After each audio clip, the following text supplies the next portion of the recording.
paz do Senhor, queridos, queridas, mais uma vez nos encontramos aqui hoje para falar da lição de número 5 da classe dos adultos. Ética cristã, pena de morte e eutanásia. É um tema bastante polêmico. Eu espero poder, dentro de alguns minutos, te ajudar a esclarecer essas dúvidas e a gente poder ter uma aula um pouco melhor. A leitura bíblica em classe está lá em Romanos 13, do 3 ao 5, 1 Samuel 2, 6 e 7, João 8, do 3 em diante. Então, em Romanos 13, Paulo vai falar da questão da autoridade, que a autoridade é ministro de Deus, estabelecido por Deus para ser o vingador daqueles que cometessem atos de injustiça. E Paulo adverte, se você não fizer nada de mal, não precisa temer a autoridade, mas se você fizer, ele não traz a espada sem propósito na cintura e tem direito, estabelecido pelo próprio Deus, de ser o vingador e executar o juízo que você merece. Então Paulo vai dizer, olha, respeite a autoridade. Lá em Samuel vai ser dito que Deus é quem dá a vida, Deus é quem tira a vida, Deus é quem faz descer a sepultura, trazer a sepultura de novo se Ele quiser. Ou seja, a vida está na mão de Deus.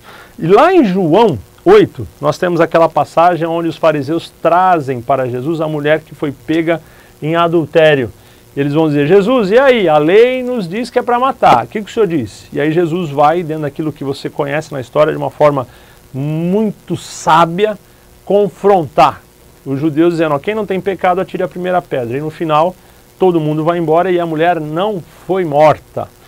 Então, quando a gente vê esses textos, parece que tem uma contradição. Em Romanos fala que é para temer a autoridade, que ela tem o direito de matar alguém.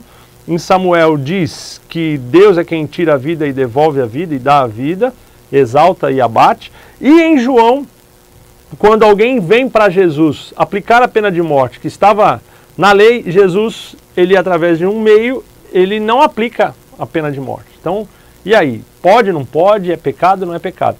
Então, a primeira coisa que a gente precisa entender, a pena de morte como punição para quem cometeu homicídio ou outros crimes muito graves, eu vou falar sobre isso hoje, é uma possibilidade e não uma obrigatoriedade. Então, a possibilidade é, dependendo do contexto, você punir quem cometeu homicídio com a pena de morte.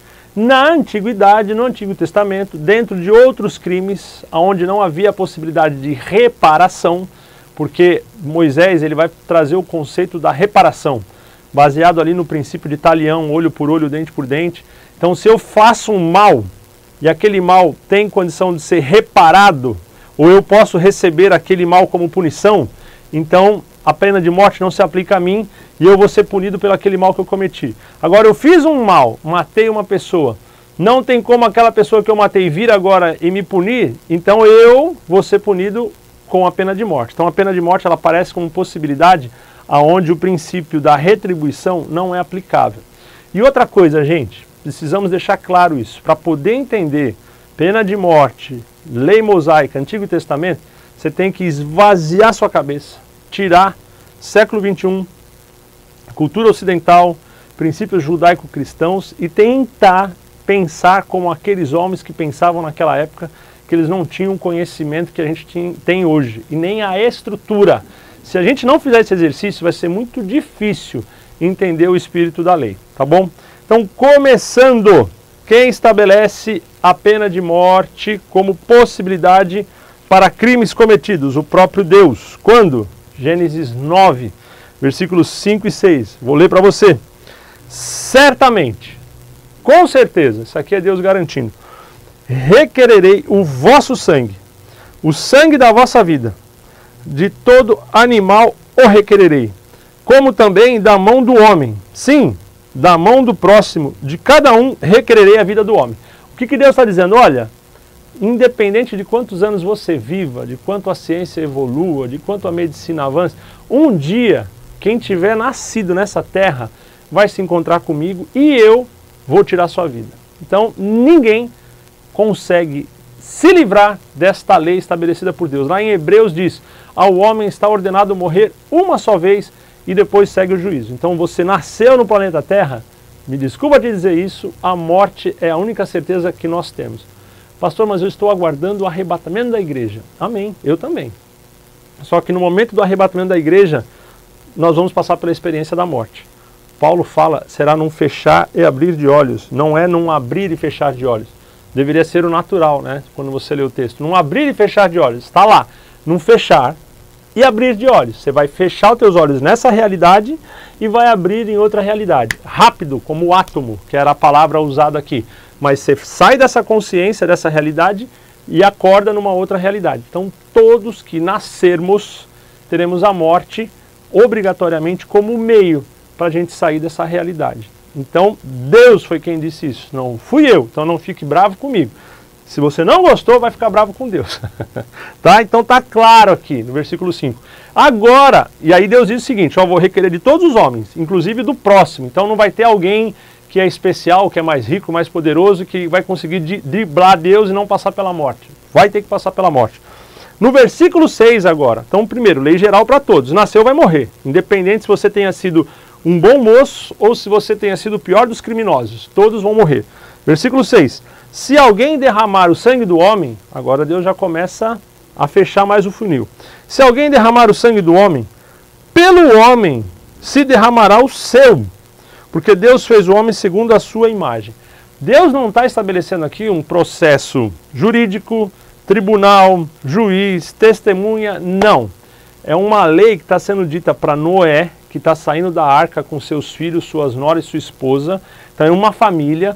Tudo que existia antes de Noé foi destruído pelo dilúvio. Então Deus está começando de novo.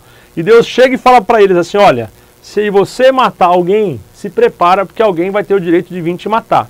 Então, Deus passa o valor moral, não mate. Uma vez que você matar, você dá o direito a alguém de vir e reparar o seu crime. Quem? Um irmão, um parente, não importa. Deus não determina o processo, ele só informa o valor. Quando foi isso? Saindo da Arca de Noé, ou seja, ano de 1656, contando de Adão até Noé, aquele ano era o ano de 1656, ou seja, em quase 2000 anos, Deus não havia regulamentado a pena de morte. Porém, o homem já tinha na sua consciência a pena de morte como possibilidade para a reparação de um crime tão grave e tão definitivo como o homicídio.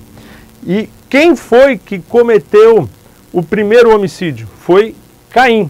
E a gente vê lá no capítulo 4, Deus, quando se encontra com Caim, capítulo 4 de Gênesis, Deus não imputa a Caim a pena de morte. Como eu disse, é uma possibilidade e não uma obrigatoriedade. Então, a gente vai detalhar, mas não existe nada de errado em exercer a pena de morte, como também não existe nada de errado em não exercer a pena de morte.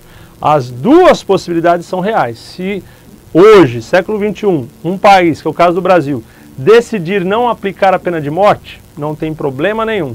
Não, ele vai ser obrigado a ter a pena de morte para reparar um homicídio. Não. E se um país tem a pena de morte, por exemplo, os Estados Unidos, mas quem é cristão nos Estados Unidos não é crente porque lá tem pena de morte. Também não. São possibilidades. Vamos ver Gênesis 4, e eu vou tentar deixar isso claro para você. Versículo 11 ao 15, quando Deus encontra Caim depois de ter matado Abel. E o que Deus vai fazer? Presta atenção. És agora, pois, maldito sobre a terra, cuja boca se abriu para receber de suas mãos o sangue do seu irmão.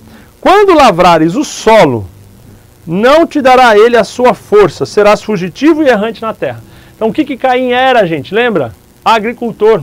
Então Abel era pastor de ovelha, apresentou um cordeiro, e Caim trouxe dos frutos da terra, dos vegetais, e ofereceu a Deus. O que Deus está dizendo? Olha, Caim, eu vou te lançar uma maldição. Tudo que você botar a mão, semente qualquer que você plantar, que você trabalhar, vai morrer. Então, na mitologia grega, tudo que Midas punha a mão virava ouro. Já que no caso de Caim, tudo que ele punha a mão virava morte. E a maldição é o quê? Não só a questão do trabalho, mas da consciência. Porque Caim poderia ter virado pastor de ovelha. Então, Deus está mudando a mente dele. Caim não vai ter mais disposição para o trabalho. Caim vai precisar de alguém para sustentá-lo. A princípio sua esposa, depois seus filhos, netos, enfim. Mas ele iria viver quase 1000 anos, ia ter uma vida longa, sem ter condição de trabalhar. Você consegue imaginar o peso que foi isso? E você vai ver, Caim vai dizer que ele teria preferido a morte do que essa punição. Então, diz Caim no versículo 13, então disse Caim ao Senhor, é tamanho o meu castigo que já não posso suportá-lo. Deus, era melhor que o Senhor tivesse me matado.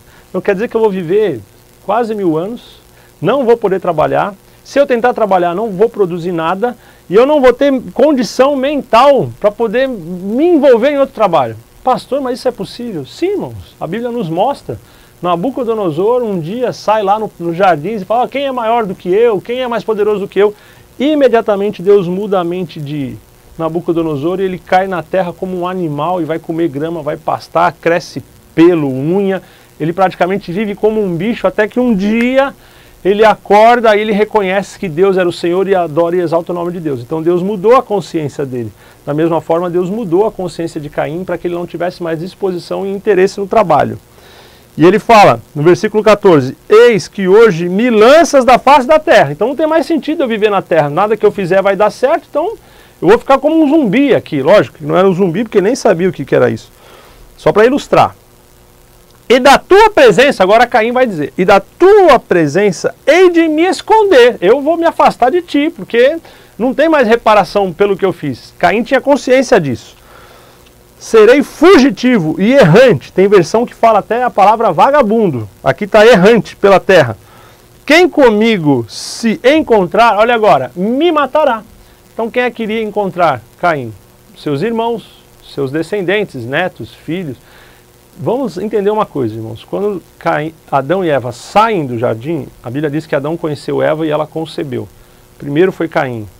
Depois a Bíblia fala de Abel, porque Caim matou Abel. A Bíblia vai dizer lá na frente que Adão teve filhos e filhas. Eu acredito que foram centenas.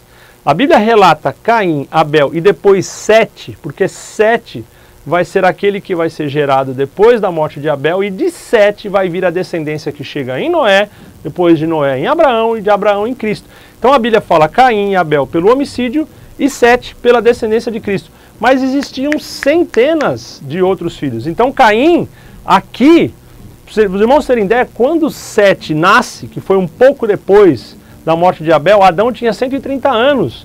Então, com quantos anos Adão gerou Caim e Abel? A Bíblia não fala. Talvez os dois já fossem homens, com certeza eram homens criados, já tinham outros irmãos, enfim. Então Caim está dizendo, Deus, vão vir me matar. Aí Deus vai dizer para ele o seguinte, ó, o Senhor porém lhe disse, assim qualquer que matar a Caim será vingado 7 vezes. Irmãos, se a maldição que Deus pôs, e irmãs também, se a maldição que Deus pôs em Caim já foi pesada, mudando a sua consciência, a sua disposição para o trabalho, sem poder fazer nada, imagina isso vezes 7. Então quem queria pôr a mão em Caim? Ó, ninguém. Pôs um sinal para que não ferisse de morte quem quer que o encontrasse. Então Caim recebeu uma punição infinitamente maior. Então se você pega hoje, então de novo, um condenado que cometeu um crime e não sentencia a ele a pena de morte, mas a uma prisão perpétua, em um isolamento, pode ter certeza que depois de 5, 10, sei lá, 15 anos, essa pessoa vai ter um arrependimento e um desespero muito maior do que se ela tivesse a sua vida tirada logo na iminência, logo após ela ter cometido aquele crime. Então, Deus ele estabelece como possibilidade, e você vai ver mais para frente o porquê, mas não como obrigatoriedade. Então, eu espero que aí a gente tenha deixado claro. Então, só no ano de 1656, para Noé, Deus normatiza a questão da pena de morte, dizendo ele pessoalmente, quem matar vai ser morto por alguém. Antes disso, a consciência moral já dizia para eles que quem cometesse esse ato deveria receber como punição a morte.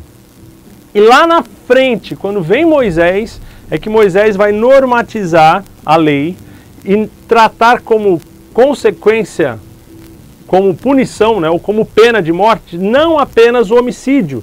Moisés vai abrir esse leque para outros crimes. Então haviam outros crimes que eram passíveis de serem punidos com a pena de morte. Qual é a base que Moisés usa nos mandamentos, no detalhamento da lei? O princípio da retribuição, que a gente conhece na história como o princípio de talião. Ele vai citar lá em Êxodo 21, olho por olho, dente por dente, perna por perna e braço por braço. Então, se eu fiz um mal para alguém e a pessoa pode retribuir esse mal na mesma medida, então eu vou receber esse mal na mesma medida. Fui lá e matei o animal de alguém, então alguém vai lá e vai matar meu animal. Eu fui lá e feri a perna de alguém, alguém vai vir e vai ferir minha perna. Então era a reparação. Agora haviam crimes que não tinha a possibilidade de haver reparação, como a pena de morte e alguns outros crimes que eu já vou citar, em que eram imorais até alguém fazer a reparação. Então, para esses crimes foi estabelecido a morte como punição. O que a gente precisa entender? A gente está falando de 7.000 anos, 5.000 anos, mais ou menos, antes de Cristo. Tá bom, vamos colocar lá 2, 3.000 anos, se você quiser, para ser mais conservador. Então, naquela época não havia prisão, não havia condição de estruturar uma prisão. Então, você não tinha nem esgoto, quanto mais deixar uma pessoa presa. Não havia condição de alimentar um preso, porque praticamente não havia alimento para as pessoas comerem todos os dias. Então você não tinha condição de punir alguém com a prisão perpétua ou por 30, 40 anos e preservar aquela pessoa ali naquele lugar. As prisões eram mais ou menos, elas eram específicas para os palácios. José vai para a prisão porque ele cometeu um crime contra o mordomo de Faraó. Fora desse contexto dos reis, dos palácios, que eram presos políticos, você vai ver que os outros criminosos muitas das vezes eram sentenciados à morte. Você não tinha condição de prender e manter aquela pessoa presa. Então havia uma necessidade da aplicação da pena de morte. Primeiro, para questão de valor moral, tirar do povo o mal. A gente vai ver isso mais para frente e Deus vai mostrar, claro, que o princípio da pena de morte era cortar o mal pela raiz. Então moralmente as pessoas sabiam que tinha um limite, não poderiam fazer o que quisessem. E de uma forma prática, era aceito naquele contexto, porque não havia estrutura de punir as pessoas de outra forma e assim executar a justiça de forma aceitável, permitindo que as pessoas vivessem em sociedade. Então a pena de morte era aceita como possibilidade. O que é o mais louco disso tudo, irmãos? Deus escolhe um homicida para legislar sobre a lei, sobre o processo penal e para estabelecer a punição, inclusive por crime de homicídio. Olha só, não fica bravo comigo, pelo amor de Deus, hein? Êxodo 2, versículo 11 e 12. Naqueles dias, sendo Moisés já homem, saiu a seus irmãos e viu os seus labores penosos. E viu que certo egípcio espancava um hebreu. Espancava um hebreu. Um do seu povo. Olha o 12. Olhou de um lado, olhou de outro lado e, vendo que não havia ali ninguém, matou o egípcio e escondeu na areia. Então Moisés era príncipe do Egito. Flávio Josefo vai dizer que ele era general do exército de Faraó. Já havia se casado com a princesa da Etiópia. Provavelmente existe uma possibilidade que talvez ele fosse o próximo faraó. Então, ele não vivia naquele contexto de Gósen, dos prisioneiros, ele vivia lá no palácio. Então, um dia, quando ele chega, ele vê o feitor, o egípcio, batendo, não está matando, está batendo num escravo, que no contexto da época, vou te mostrar na Bíblia, isto era aceitável. Hoje é imoral, mas naquele contexto era aceitável. Então Moisés poderia ter agido com autoridade e dito, olha, eu sou príncipe, para de bater nele, eu estou determinando, vem cá que eu vou punir esse escravo. Levasse o escravo para um canto, desse um jeito lá e mandasse ele embora. Aí você vê a intenção de Moisés, era vingança mesmo, ele era um homem vingativo. O que ele faz? Olha para um lado, olha para o outro, viu que não tem ninguém, então ele teve tempo para pensar, ele premeditou o seu ato, matou e escondeu o corpo. Olha só o que o próprio Moisés vai escrever lá na lei, depois, no capítulo 21, versículo 20. Se alguém ferir com bordão, bordão era uma madeira, né, um cajado, o seu escravo ou a sua escrava, e o ferido morrer, ou seja, bateu no escravo e o escravo morreu, debaixo da sua mão, será punido. Então, o senhor não seria morto, seria punido por ter matado o escravo. Porém, se ele sobreviver, não morreu o escravo, tomou uma surra, não morreu, sobreviveu, por 1 ou 2 dias, não será punido, porque é dinheiro seu. Então, a lei que o próprio Moisés escreveu, por isso que eu estou dizendo, irmão, abre a tua mente. Dizia que aquele escravo não tinha valor como vida. Ele era algo que foi comprado como um boi, um cavalo, pelo seu senhor, e o senhor tinha direito de fazer o que quisesse com o escravo, não poderia matá-lo, moralmente não era aceito. Então, se ele batesse no escravo e o escravo morresse, era como se ele não tivesse matado uma pessoa, o escravo era um objeto. Ele deveria ser punido, aqui não diz qual a punição.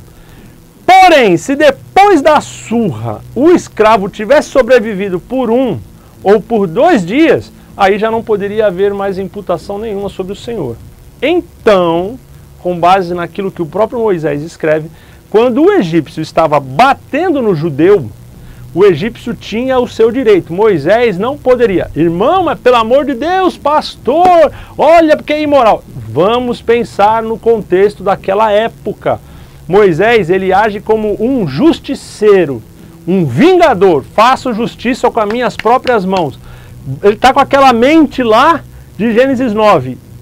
Não necessariamente. Sabe por quê? Porque o egípcio não tinha matado o judeu, estava espancando. Então Moisés vem, dá vazão a todo o seu instinto de furor e de ira, mata e esconde. Aí logo depois, no dia seguinte, quando ele vai ajudar a 2 judeus que estão brigando, os judeus confrontam ele, que respondeu: quem te pôs por príncipe e juiz sobre nós? Pensas matar-me como mataste o egípcio? Temeu, pois, Moisés e disse: com certeza o descobriram. Informado desse caso, procurou Faraó matar a Moisés. Então, chegou até Faraó. Moisés matou um egípcio e escondeu o corpo. Então, Faraó falou: então agora eu sou o rei, sou o Faraó, vou executar a justiça e vou matar Moisés. Porém, Moisés fugiu da presença de Faraó e se deteve na terra de Midian e assentou-se junto a um poço. Então, Moisés tinha consciência que no Egito havia um processo de lei estabelecido. E quem é que executava, quem julgava e executava era Faraó.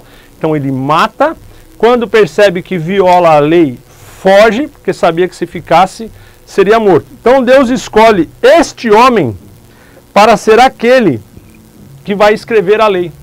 Sabe por que Deus fez isso? Moisés sentiu na pele a consequência do seu ato, a consequência da violência, a consequência do desprezo pela vida. Moisés ficou, posso dizer que como exilado, durante 40 anos em um deserto.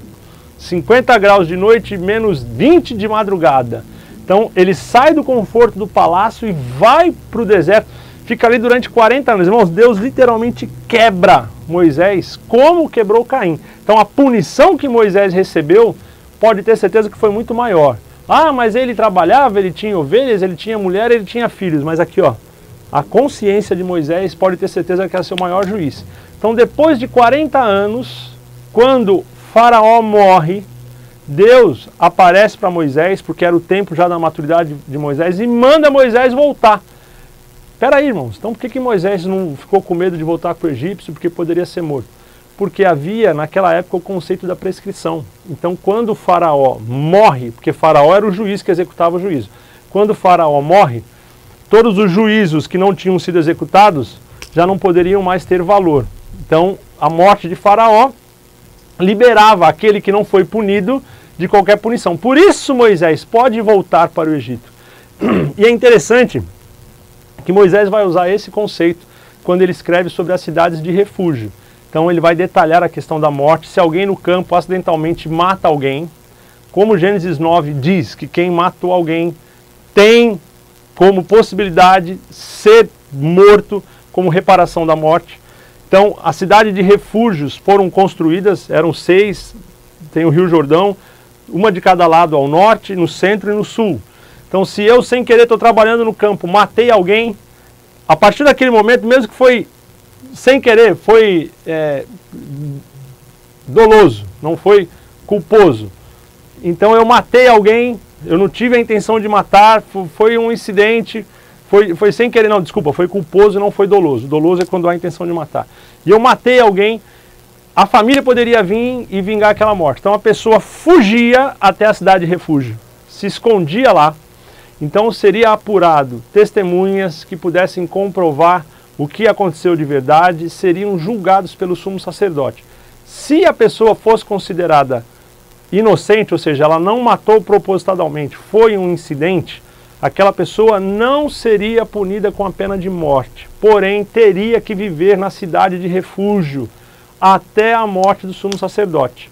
Quando o sumo sacerdote morresse, a pessoa seria liberada, porque a morte do sumo sacerdote levaria à punição da morte daquela pessoa. É a substituição, fazendo sombra ao sacrifício de Cristo, que substituiu o meu pecado diante de Deus. Então Cristo morre por mim, então eu não preciso morrer mais como retribuição ao meu pecado. E a cidade de refúgio seria o que é a igreja hoje, que recebe e cuida aqueles que são pecadores. Porém, se a pessoa saísse da cidade de refúgio enquanto o sumo sacerdote estivesse vivo e quisesse ir para qualquer outro lugar, se algum parente o visse, poderia matar aquela pessoa e não seria considerado culpado. Então Deus usa um ex-criminoso para poder falar sobre a questão da lei, porque Moisés teve na sua vida o peso de ter cometido um crime e de ter vivido refugiado. Então, como eu disse, era uma possibilidade. Então, eu já falei da questão do vingador de sangue, da questão do julgamento. E uma coisa interessante, tinham que haver duas testemunhas para comprovar o que tinha acontecido, pelo menos, e uma vez que houvesse as duas testemunhas comprovando a inocência, o vingador de sangue já não podia agir mais. E se ele agisse, aí sim, ele seria um criminoso e poderia ser aplicada sobre ele a pena de morte. Então Moisés vai estabelecer a questão do processo judicial.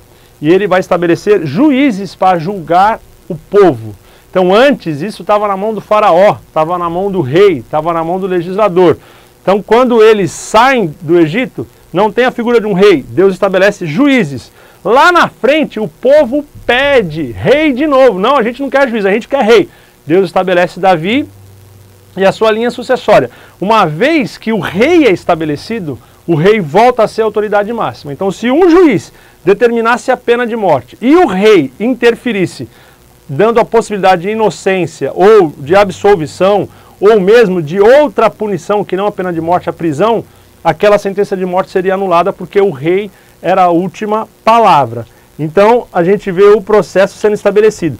Quais são os crimes que a lei mosaica pune, dá a possibilidade de punição por homicídio? Que é o próprio homicídio, o adultério, o estupro e bestialidade, seria a zoofilia, né? Onde a pessoa tem relação com animais. Por quê? Não cabia o princípio de retaliação. Então se eu estupro alguém, aquela pessoa que foi estuprada não teria condição nem moral de vir e me estuprar de novo. Então se foi um ato covarde que foi feito, qual era a punição? A morte, para que a gente extinguisse o mal. A mesma coisa o adultério, você está rompendo uma união de confiança e de dependência, né? A prova maior do amor é o casamento, é a dependência plena onde um é do outro. Então quando alguém rompe isso, era possível, era justo a punição como a morte. Porém, se a pessoa que foi ofendida decidisse perdoar, aquela pessoa não precisaria receber a punição da morte. É isso que Jesus vai trazer lá na frente. Ó, Moisés, por causa da dureza dos vossos corações, é que permitiu, no caso ali do divórcio, Jesus não está nem falando da pena de morte, está falando do divórcio, porque o divórcio virou por um motivo fútil. Então, no princípio não era assim. O ideal é que houvesse o quê? Perdão.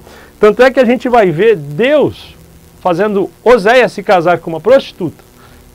Tem filho com elas, ela sai, ela adultera, ela volta à prostituição. Então, em vez de Oséias ir lá e requerer que ela fosse morta por ter cometido adultério, Deus determina que ele vai, traga ela de volta e cuide dela novamente, representando Israel como uma nação adúltera, adorando a outros deuses. E qual que era o propósito de cumprir a pena de morte? Está lá em Deuteronômio 17:7. Eliminar o mal. Então tinha um objetivo moral. E aí vem a questão da contradição que talvez você possa pensar. Pastor, Davi não foi morto. Por quê? Houve parcialidade da parte de Deus? Ele cometeu adultério, ordenou que um homem fosse morto, mentiu, escondeu. Então por que isso não aconteceu? Lembra que eu disse que o rei era a autoridade máxima? Então quando Natan vem e conta o caso para Davi, ele conta através da história das ovelhas, que eu não vou citar aqui.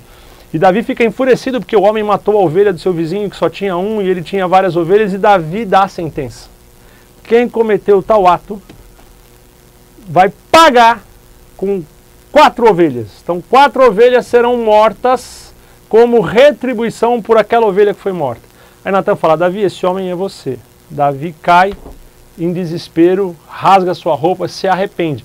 Porém, a sentença já tinha sido proferida. Se Davi tivesse dito, quem cometeu tal ato deve ser morto, Davi seria morto imediatamente. Mas ele falou, vai pagar com 4 vidas, vida por vida, lembra? Talião, uma vida aqui, Davi quis ser extremamente rigoroso, então 4. Davi teve que entregar 4 filhos à morte. Primeiro foi o filho daquele ato de adultério que Betseba trazia. Depois você vai ver Amon, né, matando seu irmão ali. Então acontece um homicídio entre eles. Então Amon foi morto. Depois Absalão, que era o filho predileto de Davi, o seu herdeiro, aquele a quem ele amava, foi morto em batalha. E lá no final da vida, Davi já estava morto. Salomão mata Adonias, porque Adonias queria tomar o trono. Então Amon cometeu incesto com sua irmã, Davi não fez nada, foi morto, e assim 4 filhos Davi entregou. Pode ter certeza que foi uma dor muito pior, principalmente quando ele vê Absalão morto, foi a dor muito pior do que ele ter sido ele mesmo morto. Então ele era rei, e a sua sentença Deus estabelece como punição. Da mesma forma que Salomão, quando levam para ele aquele caso da mulher que tinha perdido um filho de noite, a outra dizia, é meu filho, é meu filho, é meu filho. O que Salomão fala? Peraí, vamos resolver, traz aqui a criança, vamos cortar no meio e vamos dividir a criança para as 2 mães. Aí a verdadeira mãe fala, não, eu prefiro ficar sem ele do que perder meu filho. Então Salomão tinha o direito de matar um inocente, porque ele era rei. Por isso Davi não foi punido. E na questão espiritual, quando Cristo morre na cruz, ele paga o pecado de Davi. Mas a punição de Davi foi muito pior. Então, irmãos, não estou aqui para defender a pena de morte. Porém, não estou aqui para defender apenas a questão da prisão perpétua ou do outro tipo de punição. A pena de morte é sim uma possibilidade aceita por Deus e estabelecida por Deus dentro de determinados padrões e critérios específicos. Cabe hoje ao nosso sistema de lei julgar e avaliar qual o contexto que isso é possível. Na nossa sociedade hoje, Brasil, não é aceita a pena de morte. Então, se alguém comete a pena de morte, se alguém vai e mata alguém, está sendo um justiceiro, essa pessoa tem que ser punida. Agora, existem países que ainda hoje a pena de morte é aceita. A Bíblia não recrimina, Jesus não recrimina, Jesus não fala contra, ele reconhece e ele afirma, olha, respeita, porque se você passar da linha e for punido pela autoridade e não pelo vingador, pela autoridade, vai ser justo, porque essa autoridade é ministro de Deus também. Então a gente vai ver lá no Novo Testamento, só sintetizando, porque a hora já nos avança, a questão da mulher adúltera. Vamos entender. Primeiro, quem dominava o mundo era Roma. Então as pessoas só poderiam ser executadas por ordem de Roma. Os judeus tinham um sistema de lei próprio, mas eles se submetiam à lei romana. Então, quando o judeu queria punir alguém, ele precisava que Roma autorizasse. Veja o caso de Jesus. Eles queriam punir Jesus com a pena de morte, apedrejamento, porque Jesus teria blasfemado contra Deus. E eles vão até quem? Até Pôncio Pilatos. Porque se Pilatos dissesse não, vai para a cadeia, ninguém poderia pôr a mão em Jesus, porque eles estariam afrontando o Império Romano, e aí os judeus é que seriam punidos por Roma.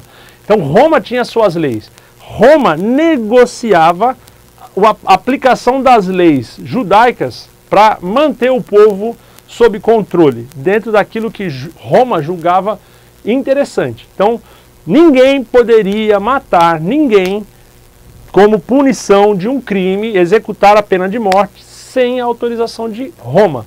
Está ali o caso de Jesus para comprovar isso. No caso de Estevão, Paulo está presente, ele era cidadão romano, era fariseu, então ele estava ali representando com legalidade para executar a pena de morte. Porque havia um culto ao imperador, somente o imperador poderia ser adorado como Deus. Então se alguém adorasse qualquer outro Deus, sem autorização de Roma. O único lugar em que foi autorizado a adoração a outro Deus foi em Jerusalém, para adorar a Jeová. Fora isso, no Império Romano você não vai ver ninguém adorando a outro Deus. Roma exigia que o imperador fosse adorado. Porém, houve uma exceção ali, era uma questão política. Então, em via de regra, quando os judeus chegam em Jesus, falando para ele executar a pena de morte, Jesus sabia que eles não tinham autoridade para fazer isso.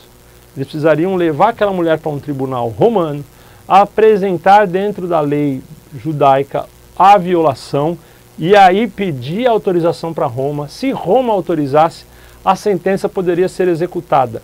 Então, era a primeira violação. Segunda violação, a lei mosaica dizia que quando houvesse adultério, os dois deveriam ser apresentados, porque ninguém adultera sozinho. Então eu sou casado com a minha esposa, e se eu vou lá e cometo adultério com outra mulher, e fosse pego eu e aquela mulher que estava comigo no ato, os dois teriam que ser levados. Se houvessem duas testemunhas que confirmassem que tinham visto e que aquilo fosse verdade, pelo testemunho das duas testemunhas, os dois seriam apedrejados.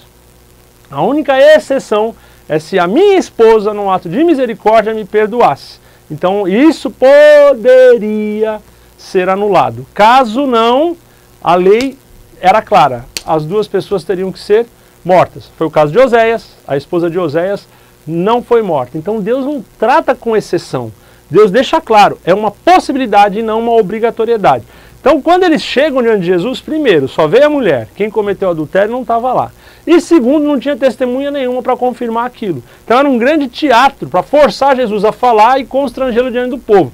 Então o que Jesus faz? Quem não tem pecado atira a primeira pedra. Ou seja, você não tem testemunha, então você vai ser a testemunha. E na lei, se alguém fosse testemunha de um crime que não fosse verdadeiro e depois se descobrisse isso, aquela pessoa receberia como punição a morte. Então se alguém apedrejasse aquela mulher, estaria violando a lei romana e seria preso e morto por Roma, estaria violando a lei judaica, a lei estabelecida por Deus, porque não havia o adúltero, não havia testemunha. Então se a pessoa estivesse dizendo, não, eu vou matar porque eu sei a verdade, e não fosse verdade, ela seria morta. Jesus vai buscar a lei da consciência.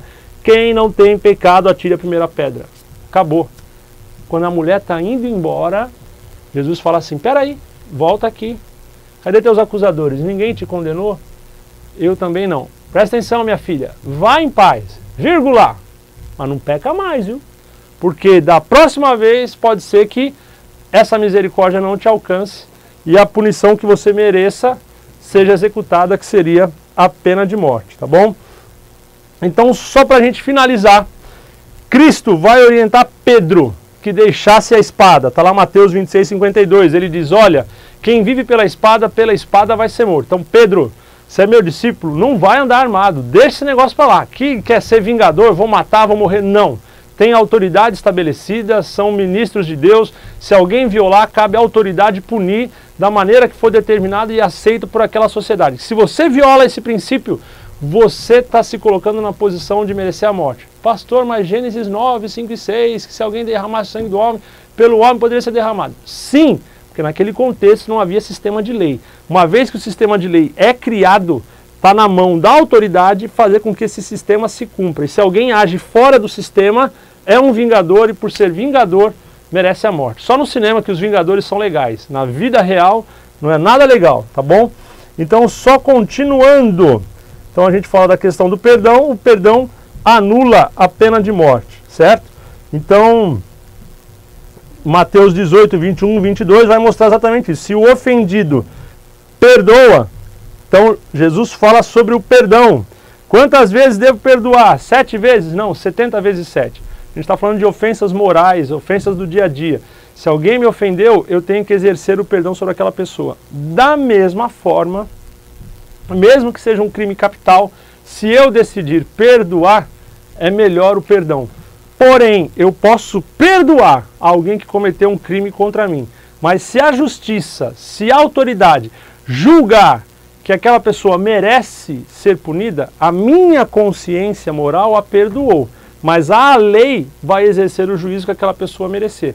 Então a gente teve aquela célebre história do homem que feriu o Papa, o Papa foi lá e perdoou, João Paulo II perdoou o atirador. Tá bom, seu Papa, que bom que o senhor perdoou, né? O senhor é um representante de Cristo, que bom que o senhor perdoou. Mas está preso porque cometeu um crime. Então, Deus está dizendo o seguinte, cabe a você exercer a misericórdia e o perdão. É a maior das armas, é o amor que constrange. Porém, eu não posso constranger e obrigar alguém a perdoar um crime que foi feito. Se foi feito um crime, esse crime merece reparação. Cristo não anula isso. Ele orienta os seus discípulos, respeitem isso. Preguem o amor, porque se eu prego o amor e as pessoas creem, aceitam a palavra de Cristo, os crimes, irmãos, vão diminuir ou praticamente acabar. Porque nós vivemos numa sociedade hoje tão violenta, porque o coração dos homens se esfriou, porque a palavra não está sendo mais pregada, não está sendo mais vivida.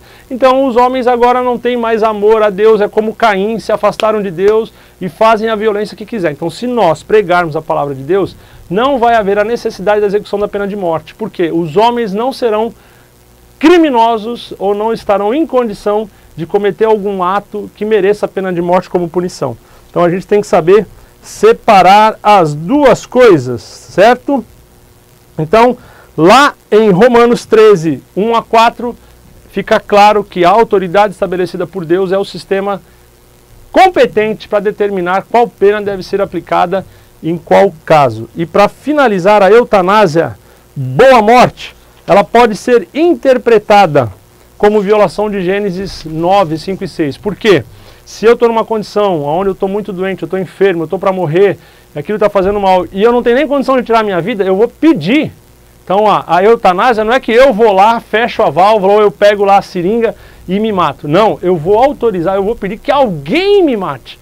Então eu estou transferindo para essa pessoa a obrigação de me matar. Primeiro tem um conceito do suicídio, eu quero acabar com a minha própria vida, eu não quero mais viver. Gênesis 9, 5, 6 diz que quem tem o direito de tirar a vida do homem é o próprio Deus, ele não abre mão disso.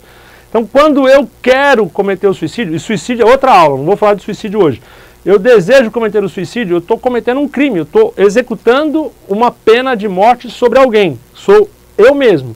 No caso da eutanásia, eu não tenho nem condição de executar essa pena, então eu jogo para alguém, eu transfiro para alguém que essa pessoa vá lá, desliga o aparelho, me dê uma injeção, e eu acabe morrendo. Então aquela pessoa ela se coloca na posição do homicida.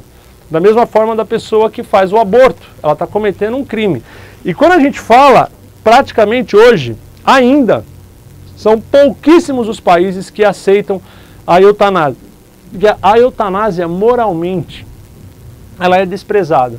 Porque você está aplicando não um ato de misericórdia numa pessoa que está ali na cama enferma. Pastor, mas você nunca viveu isso, você não sabe a dor com esse...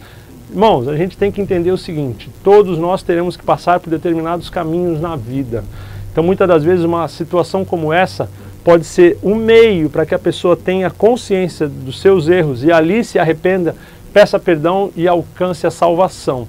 E para finalizar, a gente tem que entender o seguinte, não podemos ser inocentes.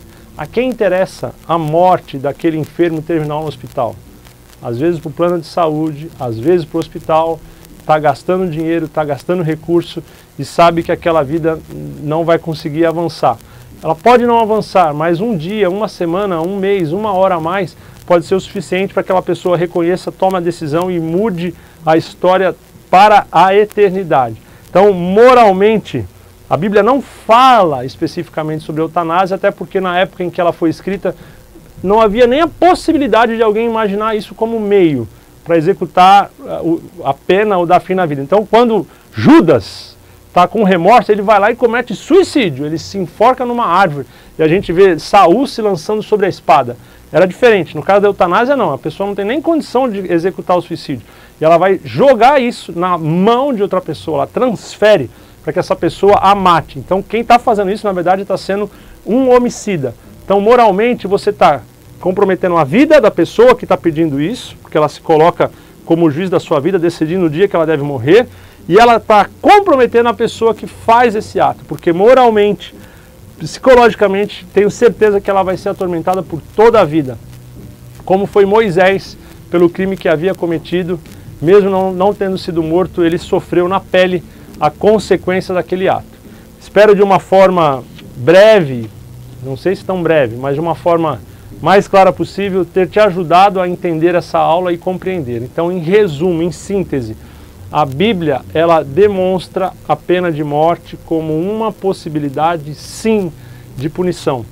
Havia a lei moral, que foi dita para Noé e é aplicada para toda a humanidade, que é base para as leis que nós conhecemos hoje.